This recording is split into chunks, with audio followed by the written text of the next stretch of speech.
भाई जो गुरु बचन पे डट गे, कट गे फंद 84 के, कट गे फंद 84 के, कट गे। आज सतगुरु के रहते सहते 90% संगत मर्यादाओं में नहीं है।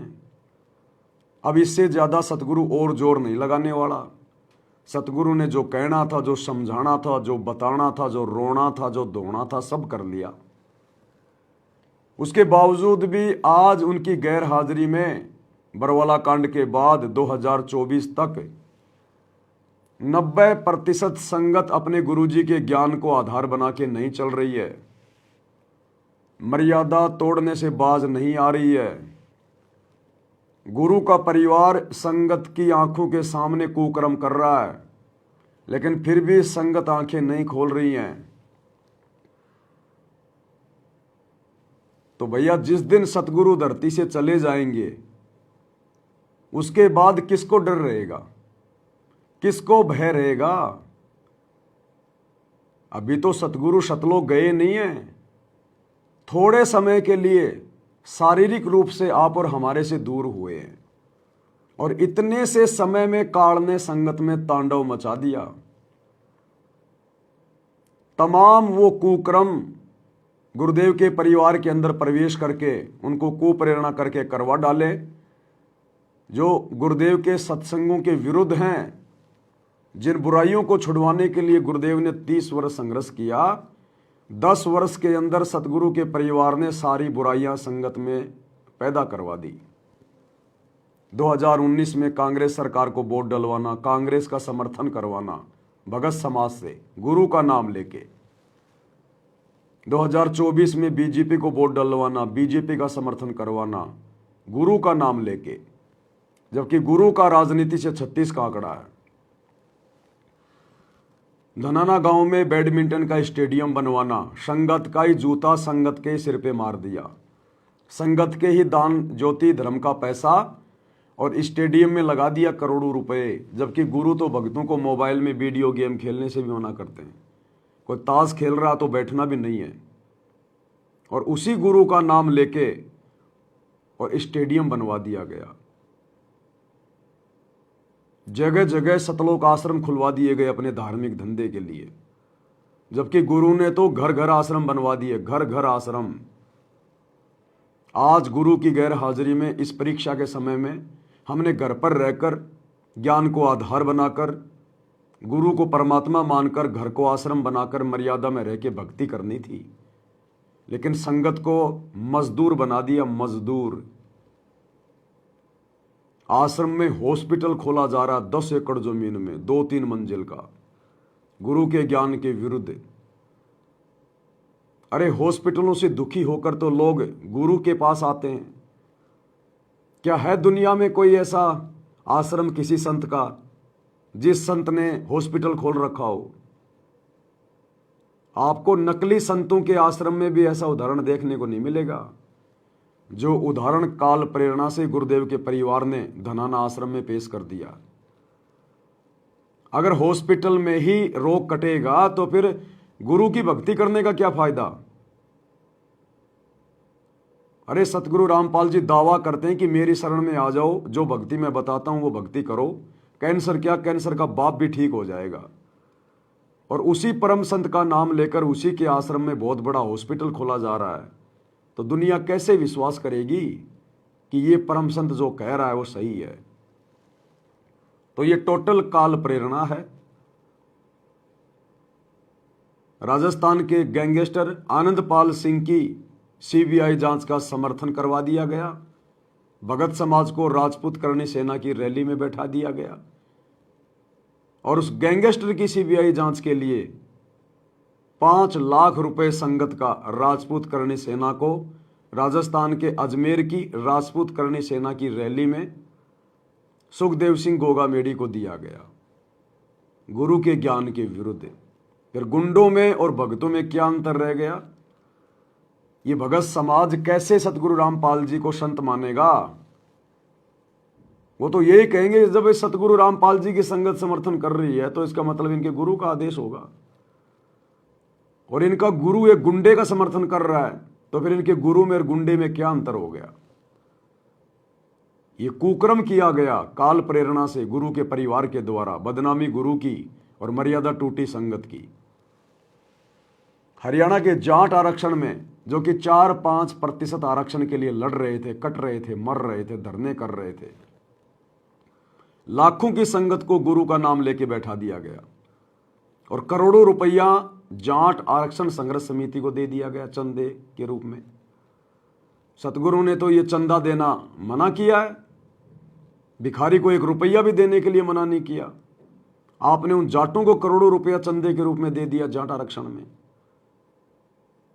संगत की मर्यादा तोड़वाई गई, सबकी परीक्षा चल रही थी, सब आंखें बंद करके बैठे थे। गोहाना की जाट धर्मशाला का 5वां फ्लोर जिसका निर्माण कार्य शुरू कर दिया गया है, जो 80 लाख रुपए की लागत से बनेगा,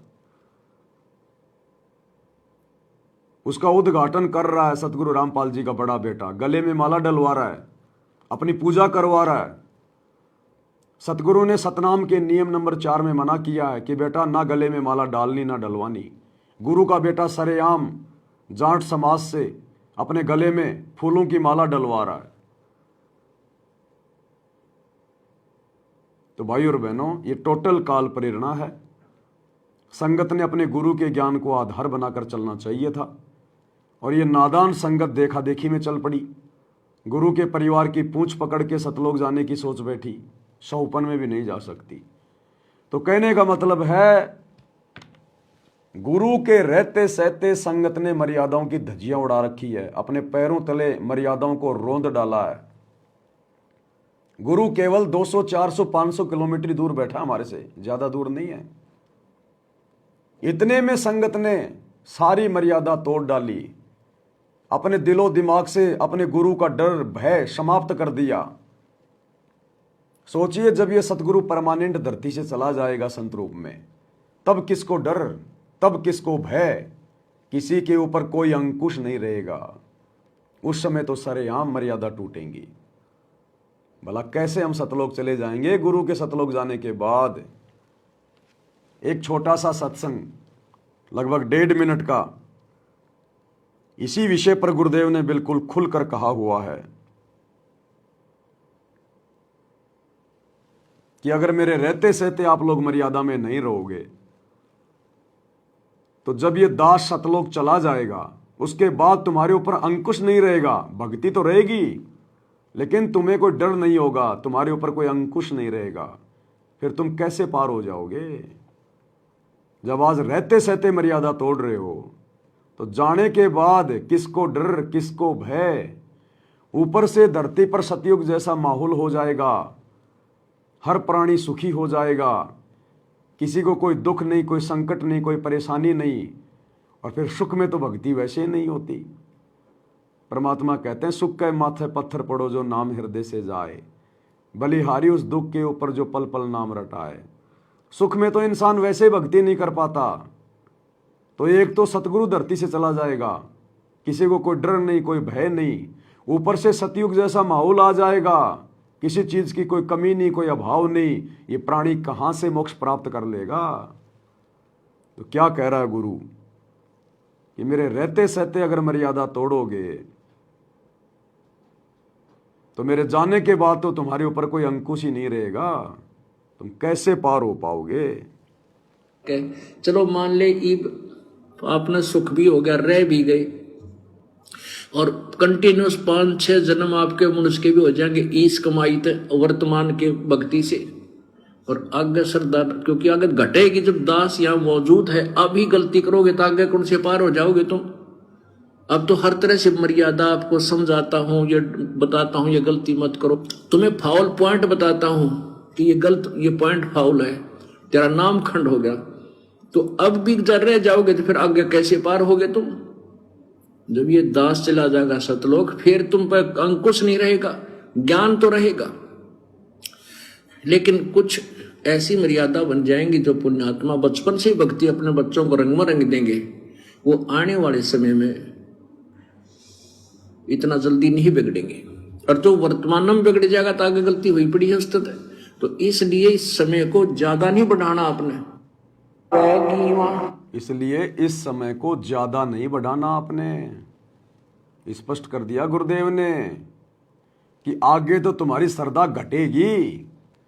जब ये दास धरती पे है, अभी भी तुम मर्यादा तोड़ रहे हो, तो जब ये दास शतलोक जाएगा तुम्हारे ऊपर अंकुश नहीं रहेगा, ऊपर से सतयुग जैसा माहौल शुरू हो जाएगा, तुम कैसे पार हो जाओगे। तो भाई और बहनों, ये कलयुग की पिछली पीढ़ी गुरुजी से शुरू और गुरुजी पे समाप्त, इसलिए इतना जोर लगाया जा रहा है। और आज हम आत्माएं थोड़ी बहुत जो साथ संगति से जुड़ी हैं, आप और हम भी ये भक्ति इसीलिए दृढ़ होकर कर रहे हैं कि एक तो हमें ज्ञान समझ में आ गया, दूसरा हमारे ऊपर आपत्तियां हैं, थोड़ी बहुत परेशानियां हैं, जिनके कारण हम भक्ति कर रहे हैं।